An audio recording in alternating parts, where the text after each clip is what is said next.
109 nouvelles contaminations au Covid-19 ont été rapportées mardi par le ministre de la Santé et de l'Action sociale, au lendemain de l'annonce par le président de la République sur l'assouplissement de l'état d'urgence en vigueur depuis le 23 mars pour endiguer la propagation du coronavirus. Ce mardi, lors du point de presse quotidien sur la situation de la pandémie, Abdoulaye Diouf Sarr a annoncé que 109 tests sont revenus positifs sur les 1099 tests réalisés, soit un taux de positivité de 9,91%.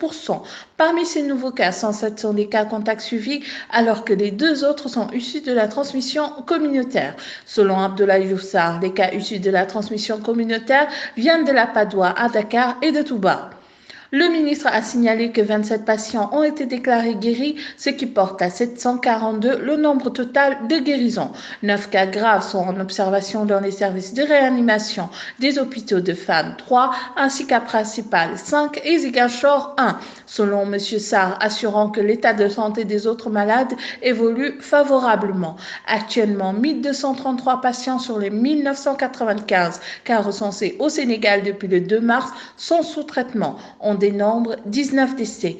Abdoulaye Diouf Sarr a exhorté les populations au respect des mesures de prévention collective et individuelle. Le président de la République s'est adressé hier à la nation sur la situation et la gestion de la pandémie de Covid-19.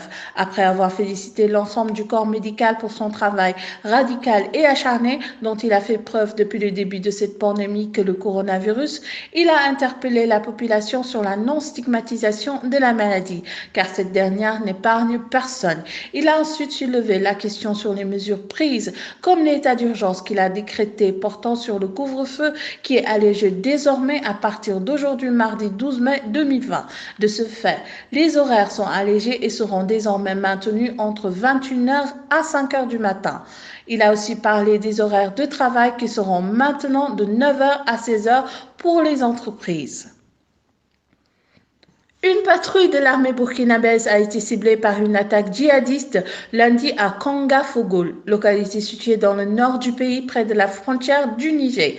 Au moins 4 soldats ont été tués et 4 autres portés disparus selon des sources sécuritaires locales. Selon le site du Figaro, l'ancien président français Valéry Giscard d'Estaing est dans le collimateur de la justice. Il est ainsi reproché dans une plainte d'avoir fait des attouchements sur les fesses d'une journaliste allemande. L'ancien président français Giscard d'Estaing est visé par une enquête suite à une plainte déposée contre lui pour agression sexuelle sur une journaliste allemande qu'il a indexée, l'accusant d'avoir palpé ses fesses en fin 2018.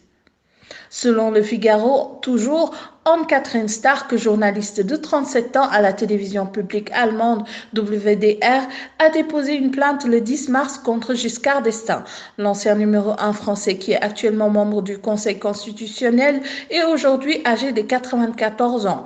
Il a posé sa main sur les fesses de la journaliste à 3 reprises lors d'une interview réalisée dans son bureau parisien. La rédaction de DakarMidi.net vous souhaite une bonne fin de soirée et vive le Sénégal.